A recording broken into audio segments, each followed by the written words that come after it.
Jusqu'où l'Europe est-elle prête à aller pour soutenir l'Ukraine et à quel prix pour sa propre sécurité? Friedrich Merz, le chancelier allemand, vient d'annoncer la levée des restrictions sur les frappes contre la Russie. C'est un tournant majeur.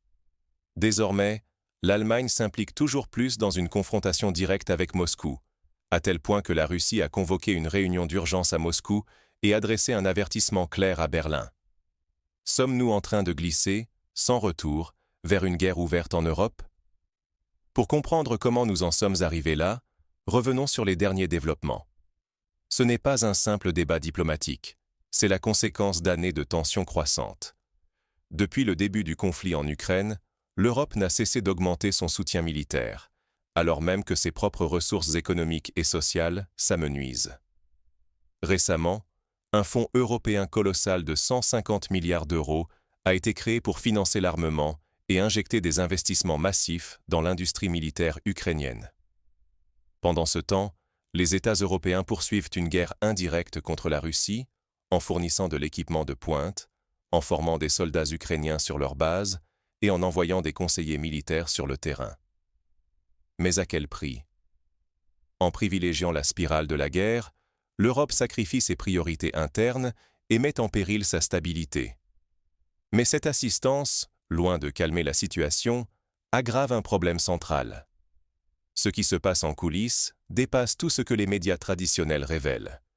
On sait désormais que le Royaume-Uni a joué un rôle central dans la planification d'opérations contre la Russie, dont le sabotage du pont de Crimée. Dès l'an dernier, des conseillers britanniques et américains coordonnaient non seulement la logistique, mais aussi chaque détail des frappes. Grâce à leurs satellites, à la formation militaire dispensée et à un soutien logistique massif, l'Occident s'est progressivement impliqué dans chaque étape. Cette coordination militaire transforme l'Europe en acteur direct du conflit, exposant chaque citoyen européen à des représailles, bien au-delà des intentions affichées. Face à cette montée des tensions, quelles conséquences pour l'avenir du continent? Jusqu'où peut aller la spirale de l'escalade et à quoi l'Europe doit-elle s'attendre? Si la confrontation continue, le risque de représailles russes contre l'Europe devient bien réel, que ce soit par des cyberattaques, des mesures économiques ou des actes plus directs. Déjà, l'instabilité politique monte et de nouvelles sanctions pourraient frapper une économie européenne affaiblie. Quand on compare la situation actuelle à celle d'il y a 3 ans, la dégradation saute aux yeux. Inflation, perte de pouvoir d'achat, division sociale. La société européenne, déjà fragilisée, pourrait subir des conséquences irréversibles si cette logique d'affrontement perdure. Mais malgré ce constat, les leçons du passé semblent ignorées. Que faudrait-il changer pour stopper l'engrenage?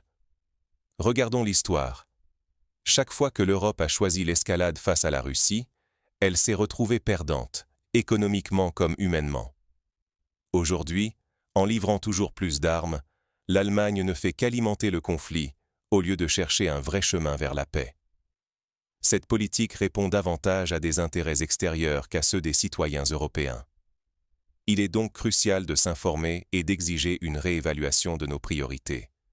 Sinon, c'est accepter la dégradation de notre sécurité et de notre vie quotidienne.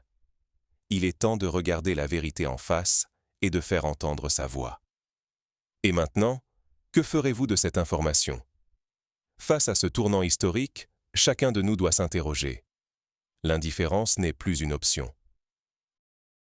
L'escalade actuelle, loin de garantir la paix, alimente une spirale dangereuse dont les leçons du passé semblent oubliées à Berlin et ailleurs en Europe. En restant passifs, nous mettons en péril la sécurité de tout le continent, la stabilité économique et même la réputation de nos sociétés. Il est temps de prendre conscience et d'exiger un vrai débat démocratique sur les choix qui engagent notre avenir collectif.